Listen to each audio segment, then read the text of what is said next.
दूसरे के फटे हुए कुर्ते में उंगली डालकर जर्र से फाड़ देना, ये सबको आता है। पर जापान में जब विवेकानंद गए और बैठे किसी बस में कहीं जाते थे और एक सुई डोरा लेकर कुछ सिलता था सीट को, विवेकानंद ने पूछा, बस के कर्मचारी हो? बोला नो।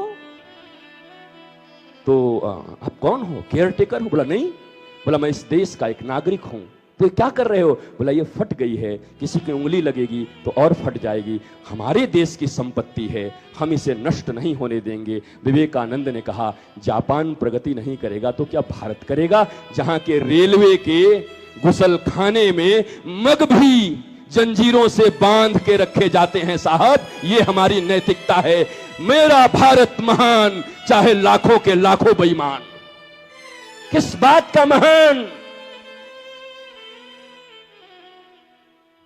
बाएं हाथ से उठाकर मग्गा से जो काम करना चाहते हो उसे भी जंजीरों में बांध के रखना पड़ता है तुम्हारे ही देश में, और तुम कहते हो मेरा देश महान।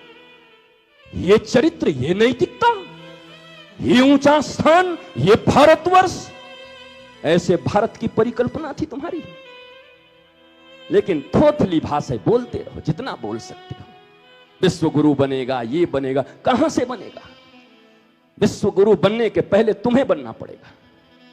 क्या तुमने अपने आप को ढाल लिया राम और कृष्ण के भावों में? क्या तुम विवेकानंद के रास्ते पर चलने के लिए तैयार हो गए? Know the truth and practise the truth.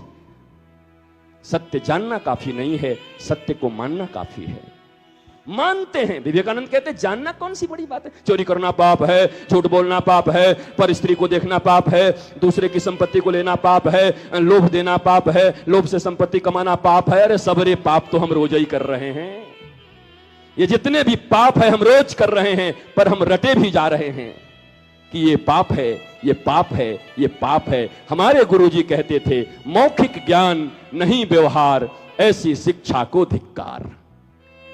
जहां मौखिक ज्ञान तो है पर व्यवहार में नहीं है, बोला ऐसी शिक्षा धिक्कार के योग्य है।